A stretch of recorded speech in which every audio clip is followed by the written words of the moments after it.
for that question. And every day, as Imam al-Hasan al-Basri said, "O son of man, you consist of seconds and minutes. So every time part of you is gone. Part of you is gone. Every day will never come back. And because we are naive, tomorrow is the weekend, we are happy, right? It's the weekend. But we don't know that is 1 week of our life left, gone. What did we do in this last week? That's why there is something called self-inventory, muraqabah, that every day before you go to sleep, you sit and you ask yourself. Umar ibn Khattab used to hit his leg and say to himself, say, where did you go today? Talking to himself. What did you see today? What did you hear today? Make istighfar. Ask Allah forgiveness for the things that you did wrong during your day. So this should be done on a daily basis.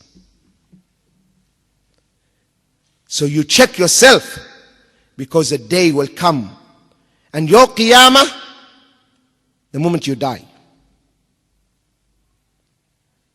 It's not far. The qiyamah is not far.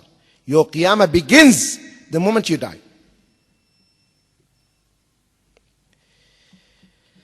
And this youth will go and never come back. An Arab poet, he said, regretting,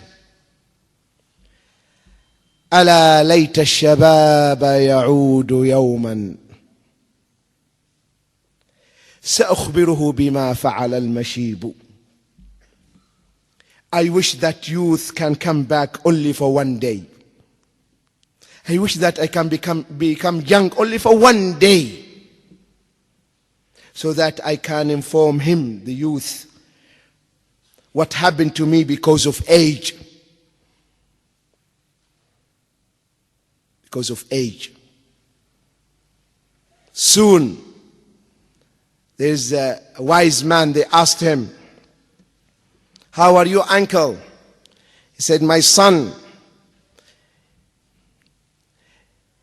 the far is very near. What is to be far now is very near. He's referring to his sight. I used to see far things from a far distance. Now I can hardly see except things at my feet. The group have divided. He's referring to his teeth. They were one group, they were together, now they are very weak. And the two became three. Now I have a third leg. What is it?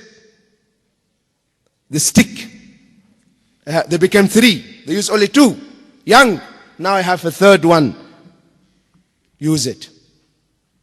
So the youth will never come back.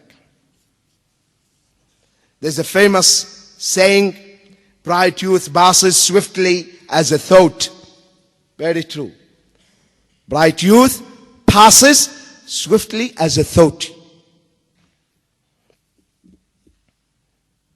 Allah subhanahu wa ta'ala says, وَاللَّهُ خَلَقَكُمْ ثُمَّ يَتَوَفَّاكُمْ وَمِنكُم مَّن يُرَدُّ إِلَىٰ أَرْذَلِ الْعُمْرِ لِكَيْ لَا يَعْلَمَ بَعْدَ عِلْمٍ شَيْئًا إِنَّ اللَّهَ عَلِيمٌ قَدِيرٌ وَاللَّهُ خَلَقَكُمْ ثُمَّ يَتَوَفَّاكُمْ. Allah created you and is going to cause you to die. وَمِنكُم مَّن يُرَدُّ إِلَىٰ أَرْذَلِ الْعُمْرِ. And if you, there are some who are sent back to the feeble age. Those who have been to Hajj. Have you been to Hajj, some of you? You see old people, they can hardly walk.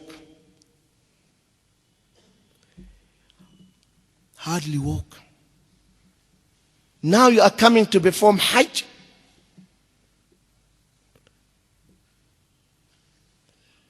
Why didn't you come when you were young? Why still young? You enjoy the rituals. You feel it. Now when you are very, very weak, you come. إلى أرذل العمر لكي لا يعلم بعد علم شيئا. You were child, young, then old, then a child again. If you grow old, you become like a child. And you don't know anything. And you don't recall anything. So that they know nothing after having known much. For Allah is all-knowing, all-powerful.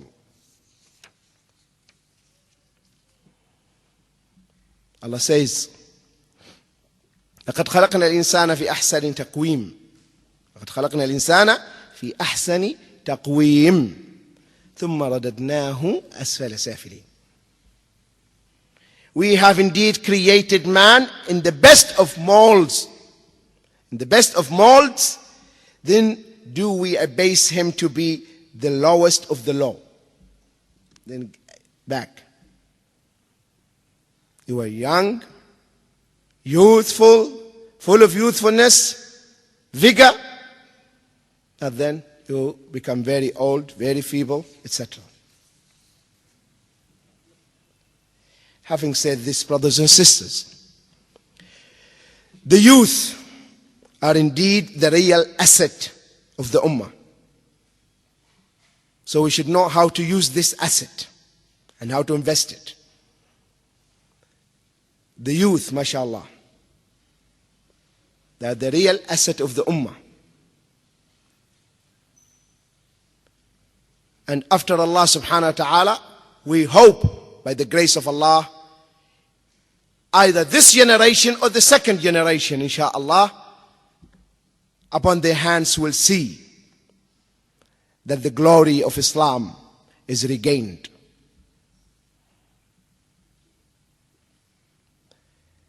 Most of the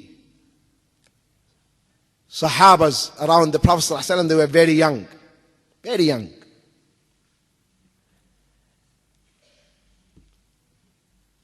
Ibn Mas'ud says, in the battle of Badr, I found myself between two small boys.